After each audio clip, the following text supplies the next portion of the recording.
घेऊ तुम्ही मुंबऱ्याला बदनाम करता अमुक तमुक अमुक तमुक अमुक तमुक अमुक तमुक. त्यांना मी सांगितलं बाबा तुम्हाला आमदार व्हायचं असेल तर व्हा ना, या आत्ता उतरा मैदानात, आत्तापासून सुरू करा. ऑलरेडी त्यांची 2 वर्ष होऊन गेली, 3 वर्ष व्हायला आली. बदलीचं काय नाव नाही, त्यांचं सेटिंग मोठं आहे. आत्ता आमच्या इथे एक पॅरालिसिस झालेल्या माणसावरती रेपची केस टाकली. रेप आमच्या इथे 12 मर्डर झाला. 12 मर्डर या नशेच्या धुंदीत त्या गुन्हेगारांनी फायरिंग, चाकू भुस, हे सगळे नशेच्या धुंदीत होते. या 12 मर्डरला कोण जबाबदार? हे लॉलेसनेस, कायद्याला मानतच नाही, जुमानतच नाही. अशी परिस्थिती जर मुंबऱ्यात निर्माण झाली तर याला जबाबदार कोण? आणि तुम्ही इतके मोठे झाले की सभागृहात आमदार बोलल्यानंतर त्या आमदाराविरुद्ध वातावरण तयार करण्यासाठी म्हणून तुम्ही काही मोजक्या लोकांना हाताशी धरणार, ज्यांची समाजात किंमत शून्य आहे. 1 लाख मतांनी निवडून आलोय शिंदे, 1 लाख मतांनी. तर तुमच्या मदतीने नाही निवडून आलोय, तेव्हाही तुम्ही माझ्या विरोधात कारवाया करत होते. मुंबऱ्यात उठसूट पॉस्कोची केस, उठसूट पॉस्कोची केस. पॉस्कोचा रेट आहे, ठरलेला रेट आहे.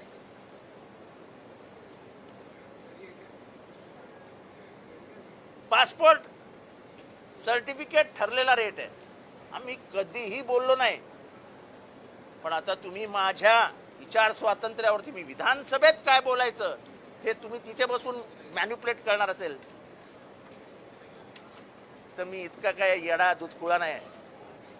40 वर्ष हा धंदा करतोय. जर मुख्यमंत्र्यांना नाव घेऊन टीका करू शकतो आम्ही आणि मुख्यमंत्री हसत खेळत आमच्याशी बोलतात, तर तुम्ही कोण हो? आमचे काय विशेष अधिकार आहेत? आम्ही जर इथे बोललो तर उच्च न्यायालयात सुद्धा केस होऊ शकत नाही.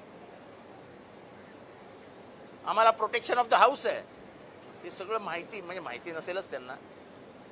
ते ज्या उद्धट पद्धतीने गेले अनेक वर्ष आमच्याशी बोलतायत, मी तर पोलीस स्टेशनला जाणंच सोडून दिलं. तुमचा चहाच नको बोललो एकदा. त्यामुळे ही सगळी परिस्थिती बघून अतिशय वैफल्यग्रस्त मानसिकतेतनं मी त्यांच्यावरती हक्कभंग टाकलेला आहे. हक्कभंग अध्यक्षांनी स्वीकारला आहे. तो आता हक्कभंग समितीकडे जाईल. बघूया, मलाही बोलवतील, हक्कभंगी काय निर्णय घेईल ते. पण मी माझ्या 30 वर्षाच्या विधानसभा विधान परिषदेच्या माझ्या ह्याच्यात 25-26 वर्षी झाली मला. मी कधीही कोणावरती हक्कभंग आणला नव्हता. वाद झाले, हे झाले, ते झाले, सोडून द्या. पण हे महाशय स्वतःला म्हणजे काहीतरी विधानसभेपेक्षा मोठा, आमदारापेक्षा मोठा, हे असं चालणार नाही. मी वारंवार सांगतोय आणि मी मुख्यमंत्र्यांना आपल्याद्वारे विनंती करतो की हे पोलिसी राज सुरू झालंय, की जिथे बीजेपी शिवसेनेचा आमदार नाही तिथे पोलीस राज आणायचं, ते चालणार नाही. काय करतील? एखादी अजून केस टाकतील, 4 दिवस जेलमध्ये बसवतील, फाशी तर देणार नाहीत. अशाच कितीतरी खोट्या केसेस घेतलेल्या आहेत माझ्यावर. आणि खोट्या केसेस घेण्यात तर यांच्या एवढा मास्टर कोण नाही. आणि आज जाहीर सांगतो, पैसे किती घेतले, कोणाकडनं घेतले, हे सगळं टेपिंग करून ठेवलंय. सगळं टेपिंग करून ठेवलंय. इथे काय बाहेर काढणार नाही. लेकिन मौका सभी को मिलता है, एवढं लक्षात ठेवा.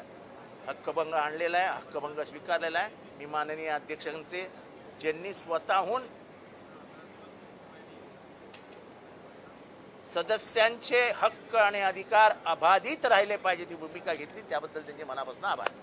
सर, मराठी भाषा को लेकर पढ़ाया जाना अनिवार्य किया गया है 1ली से लेकर 10वीं तक.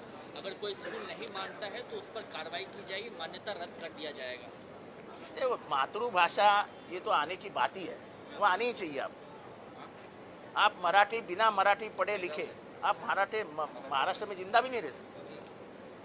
तो कोई गलत कार्रवाई नहीं है, बराबर है. ये तो सर टीईटी पेपर घोटाले मामले में शिक्षा मंत्री जो है हाउस में रिप्लाई, उन्होंने इस्तीफा देना चाहिए यार. क्या रिप्लाई दे रहे हो? अरे टीईटी काय को भेजा महाराष्ट्र के बाहर छपाने के लिए?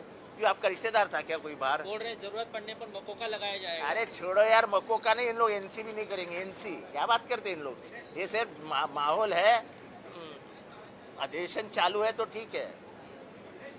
आमदार फुटला, खासदार फुटला, पेपर फुटला, आता धगफुट्ट आहेत. काय नाही होत. ठीक. महाराष्ट्र रडतोय, हा फुटला तो फुटला, महाराष्ट्र रडला. तुला आणि मला काय फरक पडला? काय नाही. सर्वसामान्यांना आता या गोष्टींनी फरकच पडेना असा झाला आहे.